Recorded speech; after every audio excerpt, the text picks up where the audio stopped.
Hey, what's up everyone? I'm Nitij, and in this video, I will talk about three small but pretty useful JavaScript libraries which can be very helpful in specific scenarios. The first one is a script which can be used to calculate the estimated amount of time it takes to read any textual content by a person. The script is called as reading time.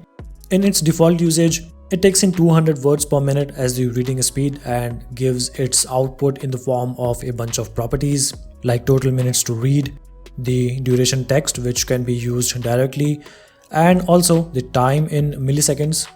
You can download reading time by using npm by executing the command npm and then install reading time.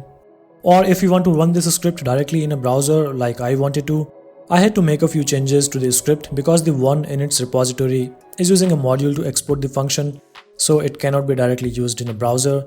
Also, the script has a MIT license, so the changes should not be a problem if you decide to use the modified script in your projects. You can download this modified script from the link given in the description. Just download it and then place it in a third-party folder, and then use a script element to point to the downloaded readingtime.js script. Now, to use reading time, we will need a bunch of text content which we are going to provide as an argument to the reading time function. And now let's just add a script element, and then inside it, I'm just going to log to the console the object which will be returned by calling the reading time function API. So console.log. And now we are going to fetch the reference of this my content element to get the contents which are contained inside it. So I'm going to call the reading time function directly, and then inside it I'm just going to use document.querySelector, and then let's just provide the ID which is this one, and then we can use either inner text or inner HTML. I'm going to use inner HTML. To run this page, I'm going to use the live server extension. In the console, you can see that an object has been printed in the console log, and if we will open it, then you can see that it says it will take nearly 1 minute to read and the time is nearly 19,800 milliseconds. So it has kind of rounded the total time which anyone will need to read all of this textual content which is there in the web page, or which we have passed to reading time function as an argument. And this is how we can use reading time to provide our users an estimation of the time which they will need to read any kind of text content which is in front of them. The second one is a script which we can use to find out about the GPU or the graphical processing unit which is being used by the user in their system. This is useful for applications which are graphics and rendering intensive, and to provide the user with a smooth experience. They need to know if they should enable certain post-processing settings or not.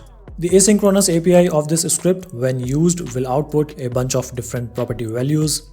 The important ones which I think can be useful is the isMobile property, which will tell you if it's a mobile device or not, the name of the GPU, and maybe the frame rate that it gives. If you want, you can use the GPU name to get benchmark data from another source too. To get the reference of detect GPU script in our web page, we simply have to add a script element and then point it to the CDN URL of this script, which is this one. Now, to get the information about the GPU that the user is using, we only need to call the asynchronous get GPU tier function. The function will return an object which will contain a bunch of properties which are going to tell us about the GPU and also the benchmark data which we can use to get a rough estimate about the capabilities of the GPU. So to do that, first I'm going to create a self-executing function, and inside it let's just create an async arrow function. Now within this, let's just first create or declare the object variable, and let's just call it GPU info. And then we need to call detect GPU.get GPU tier. When this statement will be finished executing in the asynchronous mode, then the next line will be executed, and in this line we can simply log this object to the console so that we can read the values of the properties contained inside it. So GPU info. Now let's just save the page and see the results in the browser console. So this is the object which has been printed to the console after we have called the getGPUTier function. You can see that the name of the GPU which I'm using and also some benchmark data has been printed, like the GPU name, which is GTX 1080, the FPS and the tier. So tier simply means the tier to which the GPU belongs. The higher this value is, the better is the GPU. And of course, is mobile is false because I am recording this video from a PC. In my testing, I don't really think that the benchmark data it outputs is accurate, but still it gives a rough estimate about the GPU capabilities. In any case, this script looks to be useful. Also, as of now, it seems that this script does not detect all kinds of GPU being used, but for most browsers and systems, I believe it should be usable. The third and last one for this video is the lightweight embedded YouTube video plugin. Normally, we use an iframe to embed YouTube videos in a page. The iframe option is good, but the page load performance is hit because of slower iframe load times. YouTube Lite Embed script will help you in loading the on-page embedded YouTube videos faster, and the visitors will definitely feel the improved performance in page load times. If we go by the performance metrics given on its GitHub page, the script clearly has significant improvements in terms of script running and overall rendering times. To use the YouTube Lite script, all we need to do is to fetch the CSS and script reference which I have downloaded from GitHub and use the custom element Lite YouTube to place the element on the page. Then use the video ID parameter to let it know which YouTube video you want to place on the page. So for instance, if I just want to simply embed a YouTube video without any kind of extra parameter values, then I just need to use this Lite YouTube element and then provide the video ID in this attribute. Doing this will embed the video on the page and then we can play it using this play button. You can see how quickly the embedded video is loading and how quickly it is playable. To control the video parameters, we can use the params attribute and then provide all the parameter values that we want the video to use.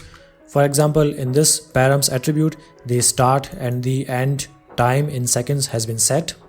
We can use inline style attributes to style the embedded YouTube video element, or we can put in the styling info in a class and then use the class name directly. That would be everything this video has to offer. I hope that you will like it and find it useful. If you do, please make sure to place a like on it and also subscribe to the CodeFirst channel if you haven't done that already. If you have any questions in this video or for any other topic, then feel free to use the comments area or join the CodeFirst Discord server. The link is given in the description. I am Nitij and I will see you next time. Till then, have fun.